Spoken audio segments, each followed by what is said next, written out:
Shalom, saudara-saudari terkasih dalam Kristus. Hari ini kita akan berbicara tentang makna di balik tanda salib yang sering kita buat.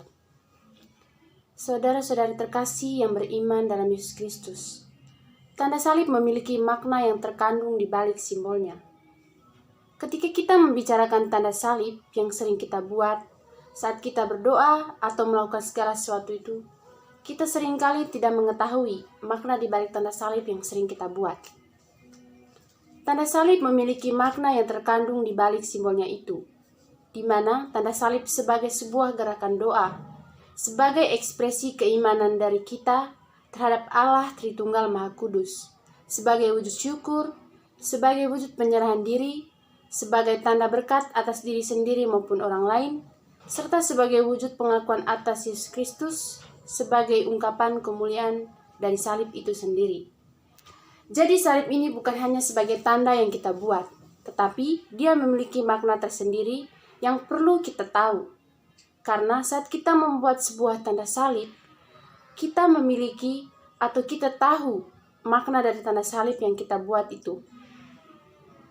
Dalam gereja Katolik, tanda salib memiliki pola gerakan yang tetap.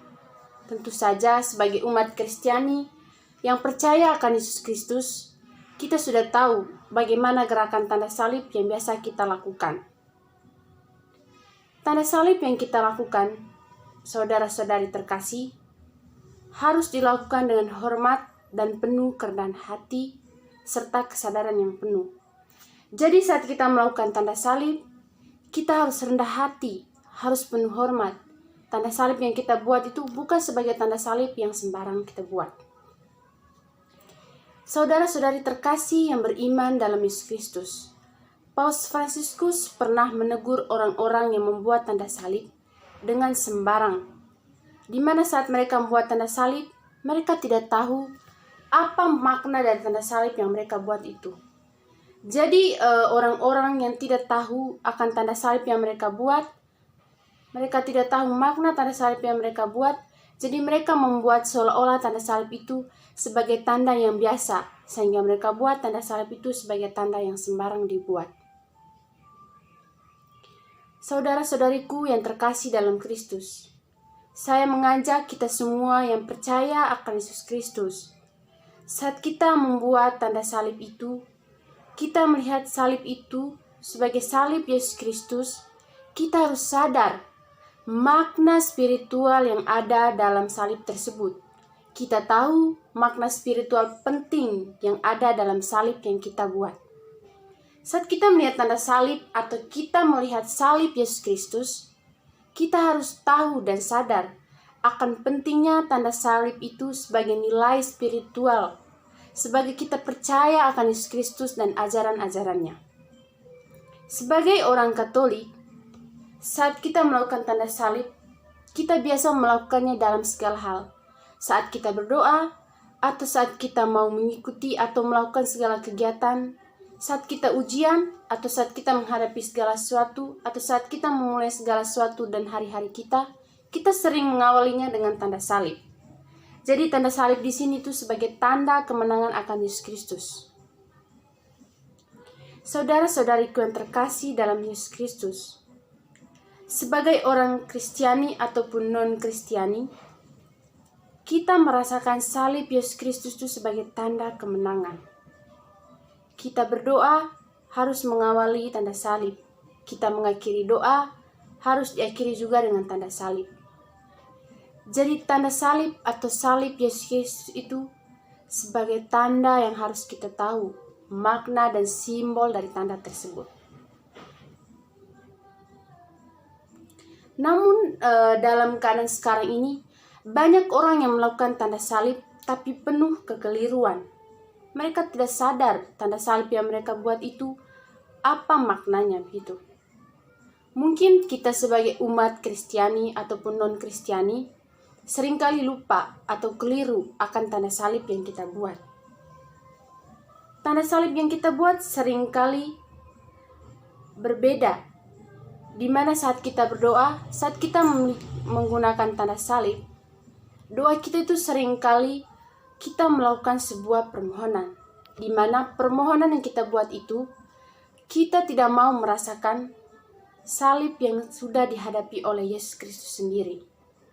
Banyak orang Katolik maupun non-Katolik yang melakukan tanda salib, tetapi paradigma yang mereka buat dalam tanda salib itu keliru.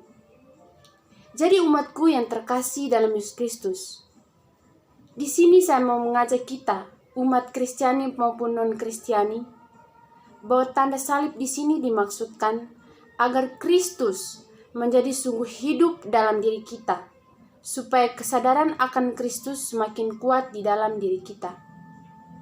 Kemenangan yang terjadi karena Kristus sungguh meraja dan sungguh mempengaruhi dan mengendalikan hidup kita.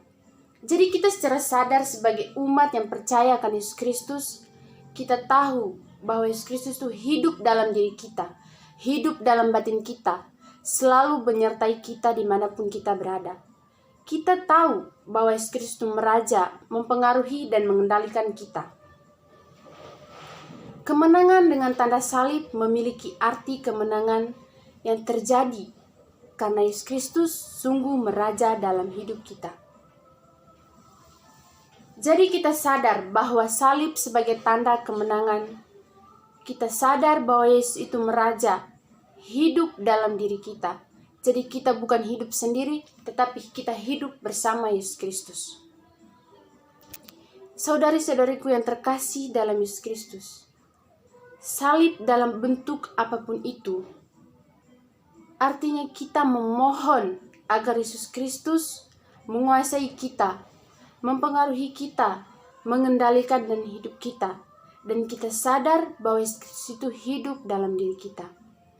Kita dipanggil untuk menjadi murid Kristus, di mana bukan untuk kepentingan kita, tetapi kita dipanggil untuk kepentingan Kristus. Jadi kita semua dipanggil untuk menjadi murid Kristus itu supaya kita hidup bersama dengan Yesus Kristus. Kita hidup sejalan dengan Yesus Kristus dan mengikuti segala apa yang Ia katakan dan apa yang Ia kehendaki. Jadi hidup kita ini bukan untuk kepentingan kita secara pribadi, tetapi kita hidup untuk kepentingan Kristus. Jadi ketika ada pengorbanan dalam hidup kita, di situ kita sadar akan Yesus Kristus itu ada. Dalam hidup butuh pengorbanan, karena pengorbanan itu sebagai kita tanda sadar bahwa Yesus Kristus itu ada bersama kita. Jadi saudara-saudariku yang terkasih dalam iman Yesus Kristus, semoga kita sadar, kita tahu bahwa tanda salib atau salib Yesus Kristus yang kita tahu itu memiliki makna yang sungguh dalam hidup kita. Kita tahu bahwa Yesus Kristus itu meraja dalam hidup kita. Kita tahu bahwa Yesus Kristus hidup dalam kita dan selalu memberkati kita semua. Semoga khotbah dan pesan-pesan yang saya sampaikan ini kita yang percaya akan Yesus Kristus. Amin.